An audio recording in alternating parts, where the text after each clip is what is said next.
बहन की शादी को 12 साल हो चुके थे। उसका ससुराल पड़ोस के गांव में ही था, लेकिन मैं अब तक कभी भी उसके घर नहीं गया था।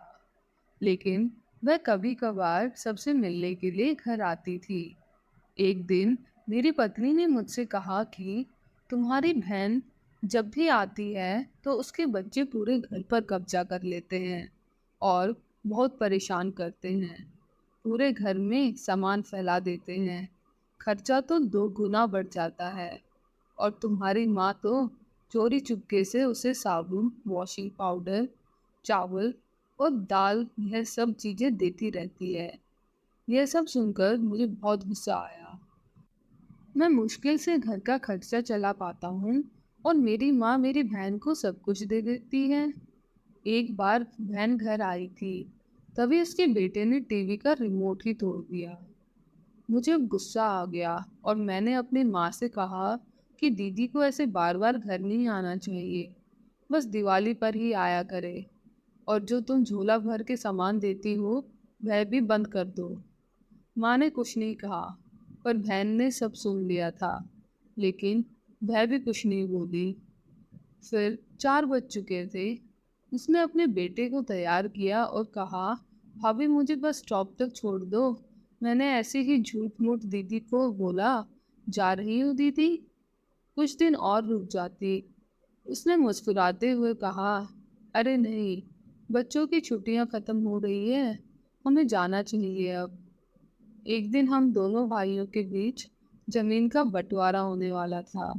तभी दीदी भी आई थी, लेकिन मैंने उनसे सीधे कह दिया कि मैं अपने हिस्से से कुछ नहीं दूंगा। माँ ने कहा कि बेटी का भी अधिकार होता है, लेकिन मैंने उसे चिल्लाकर कहा, मैं उसे कुछ नहीं दूंगा। दीदी सामने बैठी थी, पर कुछ नहीं बोल रही थी।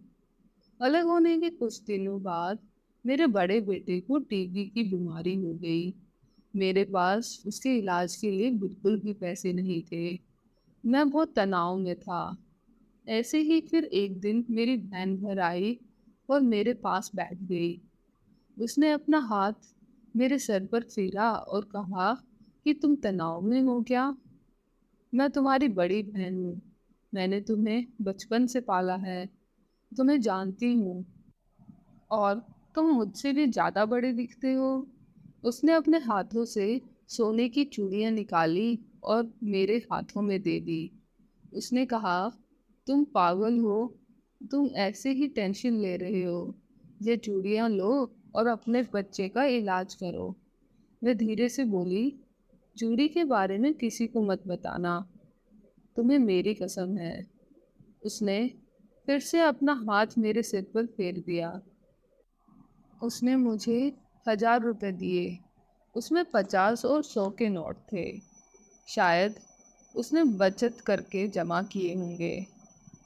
यह पैसे जेब में रखते हुए बोली कि बच्चों को जो चाहिए ले लो और इस तरह टेंशन मत लिया करो। चलो, मुझे अभी जाना है। बच्चे स्कूल गए थे, इसलिए सोचा जल्दी जाकर भाई को मिलकर आऊं, इसलिए आ गई। तभी मेरा ध्यान दीदी के पैरों पर गया। उसने टूटी हुई चप्पल पहन रखी थी और पुराना दुपट्टा पहना था। वह जब भी घर आती थी, उसके कंधे पर हमेशा वही दुपट्टा रहता था। बहुत जल्दबाजी में चली गई और मैं कुछ नहीं बोल पाया। हाथों में वह चूड़ियां लिए मैं जोर जोर से रो रहा था। हम भाई कितने स्वार्थी होते हैं ना। पल भर में बहन को पराया कर देते हैं, और बहनें अपने भाई का जरा सा भी दर्द बर्दाश्त नहीं कर पाती।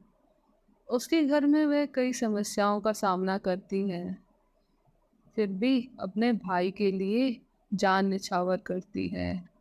दोस्तों, हमें थोड़ा समय देकर अपनी बहन से हालचाल पूछना चाहिए। बस एक पल के लिए मुस्कुराएंगे, उतना ही काफ़ी है। उन्हें हमेशा और कुछ नहीं चाहिए होता। यह सच है। किसी ने कहा है कि एक बहन दूसरी माँ होती है। धन्यवाद। दोस्तों, अगर आपको ये कहानी अच्छी लगी है तो मेरे इस वीडियो को लाइक एंड शेयर करें और इस चैनल को सब्सक्राइब करें।